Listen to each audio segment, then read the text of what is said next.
Gerak-gerik Ketua Umum PDI Perjuangan Megawati Soekarno Putri dan Ketua Umum Prabowo Subianto di tengah kian hangatnya suhu politik menuju Pesta Rakyat 2024 kian menarik diikuti. Jelang pelantikan Andika Perkasa sebagai Panglima TNI, Megawati, Prabowo, dan Puan Maharani bertemu dan duduk bersama di satu ruangan di istana. Pertemuan ini pun memicu spekulasi dan analisis seputar duet Prabowo dan Puan di Pilpres mendatang. Sekarang saya mau ke Bang Hanta Yuda. Bang Hanta, ini fenomena menjelang Pilpres 2024 kayaknya semakin beragam, termasuk fenomena pertemuan antara Bu Mega, Mbak Puan, dan juga Pak Prabowo. Apa yang ada di balik fenomena ini, Bang Hanta? Ya, pertemuan ini memang lumrah ya, biasa karena di ruang transit VIP sebelum pelantikan, tetapi menjadi agak luar biasa. Pertemuan sederhana yang kemudian penuh makna ini, saya beri catatan yang tersurat saja dulu, yang sudah kasat mata, 3 hal catatan saya. 1, dari sisi timing, waktu kapannya para tokoh ini bertemu adalah di saat ketika isu tentang Pilpres 2024 itu sedang menanjak, terutama isu-isu kandidasi. Tentu akan dikaitkan secara publik. Yang kedua, dari sisi siapa yang bertemu, komposisinya itu juga punya bobot politik yang relatif tinggi. Yang hadir adalah Ibu Megawati Soekarno Putri, Ketua Umum PDI Perjuangan, Pak Prabowo Subianto, Ketua Umum Gerindra, dan ada Mbak Puan Maharani yang juga disanter-santer terdengar disebutkan akan berduet dan seterusnya. Jadi dari komposisi ini saja saya kira punya makna. Yang ketiga, tempatnya juga itu di istana. Kalau dikaitkan isu 2024, semuanya kan bertarung ingin menuju memperebutkan untuk mengambil posisi di istana presiden. Jadi dari 3 yang tersurat ini saja saya kira tidak berlebihan kalau kemudian ada tafsir politik atau analisa politik apa yang tersirat di balik pertemuan ini dari yang tersurat saya sampaikan tadi.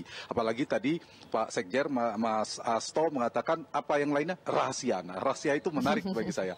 Karena itu kalau yang tersirat saya memberi sebuah catatan. 1, ini mengirimkan pesan yang bisa disampaikan dari 2 narasumber sebelum saya tadi adalah PDI Perjuangan dan Gerindra sedang mengirimkan pesan 2 partai ini sedang dekat-dekatnya, lengket gitu kira-kira. Ingin mengulang harmoni 2029 yang dulu pernah ada Mega Pro ya berpasangan.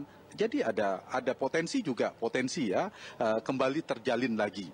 Yang kedua, ini bisa dibaca Mbak Puan Maharani terutama itu lebih siap, bahkan lebih siap dibandingkan pemilu 2014 yang lalu, ingin bertarung di 2024. Kalau kita kaitkan, kesiapan itu terbaca semua dari aktivitas dan sebagainya. Bahkan Mbak Puan kan membagikan ini di akun media sosial resmi beliau juga, di Instagram saya lihat.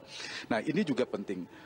Yang lain, yang ketiga, ada pesan saya kira ini ada peran Ibu Mega. Ada istilah misalnya sebagai kingmaker atau queenmaker yang berperan, juru kunci penentu.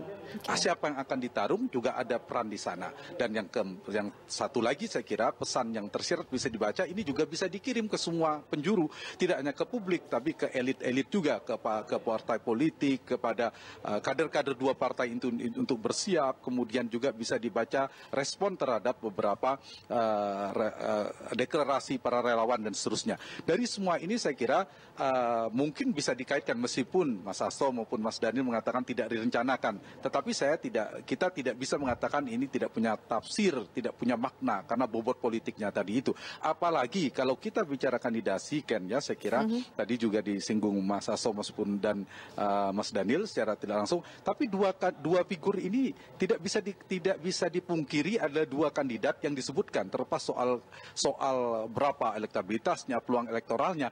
2 figur ini kalau kita bicara soal politik elektoral ada kandidasi dan eleksi. Kandidasi itu proses pencalonan, eleksi itu pemilihan.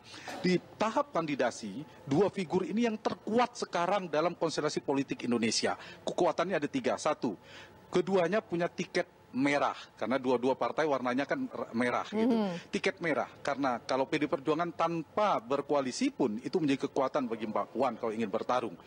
Gerindra butuh 1 topangan, 1 tambahan partai untuk berkoalisi. Mereka punya posisi itu yang menjadi kekuatannya, peluangnya. Yang kedua, selain punya tiket merah juga punya karpet merah. Kenapa karpet merah? Karena mereka adalah orang-orang kuat di partainya. Pak Prabowo sebagai veto player, penentu yang menentukan siapa yang akan menjadi kandidat di Gerindra. Di PD Perjuangan juga begitu. Mbak Puan Maharani termasuk orang terkuat di PD Perjuangan setelah Ibu Megawati Soekarno Putri, lalu Mbak Puan, lalu Pak Sekjen Mas Hasto. Nah, kira-kira itulah 3 orang terkuat di PD Perjuangan kira-kira. Nah, kalau dilihat ini adalah sebuah kekuatan untuk menggerakkan infrastruktur partainya, dan 2 partai ini kekuatannya punya infrastruktur yang bisa digerakkan para relawannya, pada kadernya, dan dua-duanya sekarang yang ketiga adalah punya kekuatan panggung politik. Satu Menteri Pertahanan yang bisa dioptimalkan, yang satu lagi adalah Ketua DPR. Tetapi ada PR, sedikit lagi saya ingin tambahkan 3 secara singkat.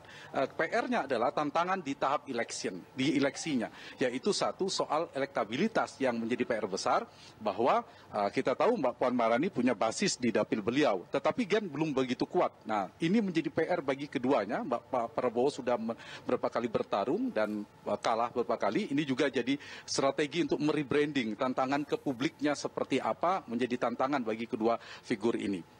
Nah, yang kedua, dari sisi yang lainnya, baik Pak Prabowo maupun Mbak Puan Maharani itu punya tantangan kompetitor di internal maupun di eksternal.